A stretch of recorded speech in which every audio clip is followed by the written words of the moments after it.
Ouais, moi on va faire des positions originales. Ok. 1, 2, 3, intro. C'est chacun son tour, chacun son sort.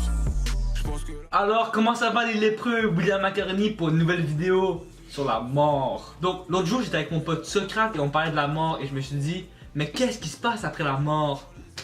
Eh ben, déjà, si t'es religieux, tu suis la cérémonie rituelle. Mais si t'as été élevé sans religion, tu peux faire ce que tu veux tant et aussi longtemps que ça suit la loi. Et que tu l'as écrit sur un post-it pour ta famille s'en rappelle. Parce qu'après tout, t'es mort et ils peuvent pas savoir ce que tu voulais. Cependant, avant ou après la cérémonie, il y a des démarches légales à suivre.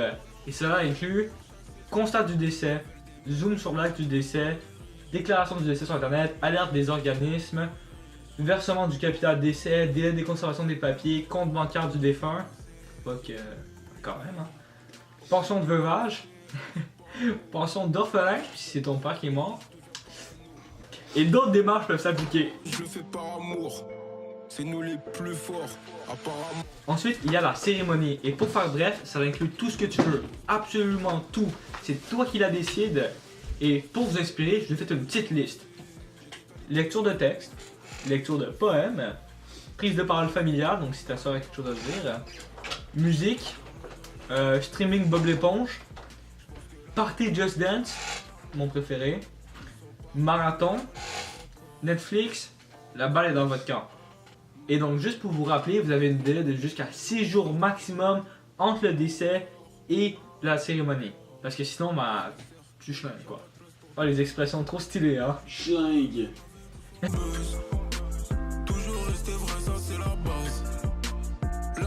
Et si vous avez décidé d'être le maître de cérémonie, bah pas vous parce que vous êtes mort, mais mettons votre père, voici ce qui vous attend. Le jour des obsèques, le rôle du maître de cérémonie sera prépondérant. Il vous permettra de vivre pleinement les différents temps de recueillement.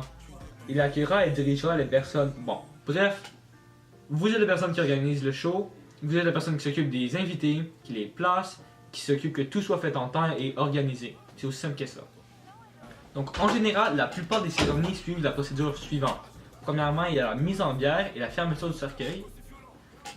La mise en bière. C'est quoi ça?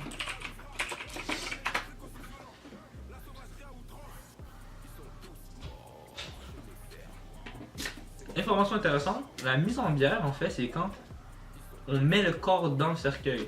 Donc l'opération de mettre le corps dans le cercueil c'est la mise en bière parce qu'avant le cercueil ça s'appelait la bière. Information intéressante à sortir à votre prochaine rencontre de famille. Donc ensuite il y a le transport en convoi funéraire, donc le transport du corps etc. La cérémonie elle-même, le dernier adieu au cimetière ou au crématorium.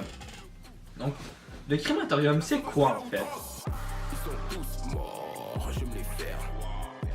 Ben moi quand j'étais petit, je pensais que c'est un énorme micro-ondes, mais en vrai, c'est pas ça du tout.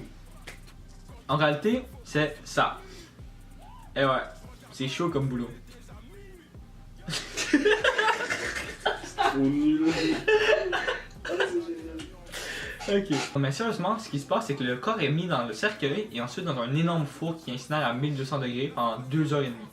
Et puis ensuite, ce qui est laissé, c'est pas réellement les vraies cendres, mais des os et des morceaux de métal parce que le reste est totalement évaporé.